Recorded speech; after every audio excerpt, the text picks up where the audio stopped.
అందరికీ నమస్కారం। ఈ రోజు మనము ముల్లంగి సాంబార్ తయారీ విధానం చూద్దాం। దీని కోసం నేను హాఫ్ కప్ కందిపప్పును ఒక బౌల్ లో వేసుకుంటున్నాను। దీన్ని శుభ్రంగా వాష్ చేసి నీళ్లు పోసి ఒక అర్ధ గంట నానబెట్టి ఉంచుకోవాలి। నిమ్మకాయ సైజ్ అంత చింతపండు శుభ్రంగా వాష్ చేసుకొని నానబెట్టుకొని ఉంచుకున్నాను।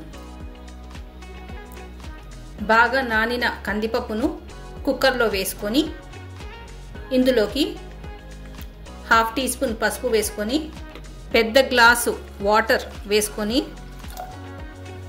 కుక్కర్ కి మూత పెట్టేసి మీడియం ఫ్లేమ్ మీద 3 విజిల్స్ వచ్చేంత వరకు పప్పుని బాగా ఉడికించుకోవాలి। ఇప్పుడు స్టవ్ ఆన్ చేసుకొని ఒక గిన్నె పెట్టుకొని ఇందులోకి ఒక పెద్ద చెంచాడు ఆయిల్ వేసుకొని ఆయిల్ కాగిన తర్వాత 1 టేబుల్ స్పూన్ పోపు దినుసులు, 4 ఎండుమిరపకాయలు, 4 వెల్లుల్లి రెబ్బలు కచ్చాపచ్చా దంచినటివి, కొద్దిగా ఇంగువ, ఒక మీడియం సైజ్డ్ ఉల్లిగడ్డ ముక్కలు,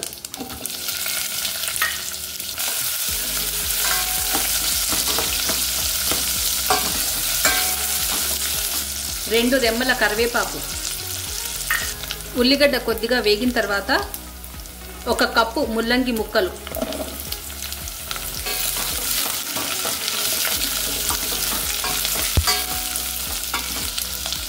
ఇందులోకి పావు టీ స్పూన్ పసుపు, 1 టీ స్పూన్ ఉప్పు,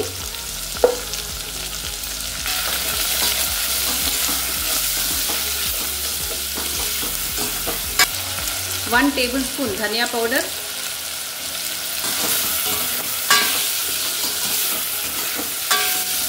ముల్లంగిని మీడియం సైజ్ ముక్కలుగా కట్ చేసుకొని ఇందులోకి వేసుకోవాలి।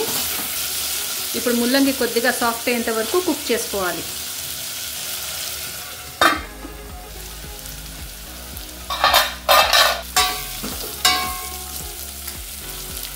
ఇప్పుడు ఇందులోకి 2 మీడియం సైజ్డ్ టొమాటోస్ ముక్కలుగా కట్ చేసినవి వేసుకోవాలి।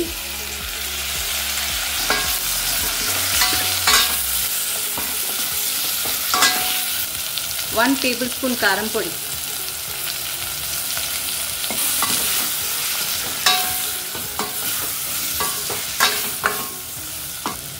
ఇప్పుడు టొమాటో కొద్దిగా సాఫ్ట్ అయ్యేంత వరకు కుక్ చేసుకోవాలి।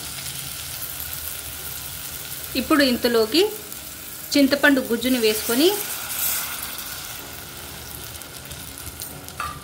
ఈ చింతపండు గుజ్జు కొద్దిగా ఉడికేంత వరకు కుక్ చేసుకోవాలి।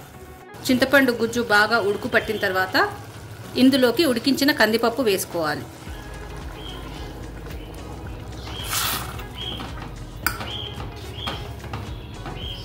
ఇందులోకి 2.5 పెద్ద గ్లాసుల నీళ్లు పోసుకుంటున్నాను।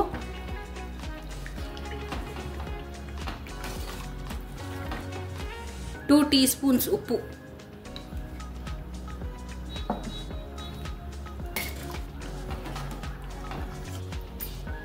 ఒక టేబుల్ స్పూన్ సాంబార్ పౌడర్, పావు కప్పు పచ్చి కొబ్బరి తురుము,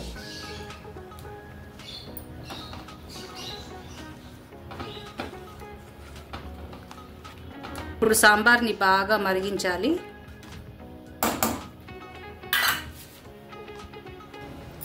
సాంబార్ బాగా మసులుతుంది। ఇప్పుడు ఇందులోకి పావు కప్పు కొత్తిమీర తరుగు వేసుకొని బాగా మిక్స్ చేసుకుందాము।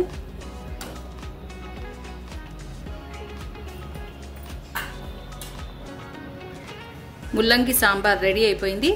ఇప్పుడు మనము స్టవ్ ఆఫ్ చేసుకొని సర్వ్ చేసుకుందాం। ముల్లంగి సాంబార్ మీరు ఇంట్లో తప్పక ట్రై చేసి చూడండి। వీడియో నచ్చినట్లయితే please like, share and subscribe. Thank you.